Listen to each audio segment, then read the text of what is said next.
In this video, I'm going to be showing you one of my favourites, chicken and chorizo paella. So the ingredients you're going to need are 1 diced onion, 70 grams diced chorizo, 375 grams of paella or risotto rice, half a litre of cold water, half a litre of white wine, 1 diced pepper, 3 chicken breasts diced, and a handful of frozen peas.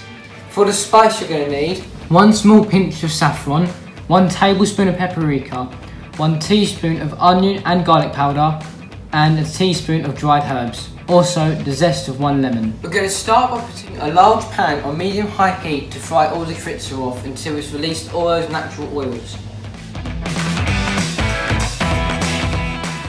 Then we're going to add the onion with the chorizo and let the onion just soften. Now add the chicken and fry it off until it's all cooked through. Then add the rice, spices which you've added to the water and wine, and the peppers. Let that simmer on medium-low heat for around 20 minutes. Remember to keep stirring every few minutes just so it doesn't burn on the bottom. Now 20 minutes is up, just serve it with a slice of lemon and any parsley you've got. To chop that up and sprinkle it on top.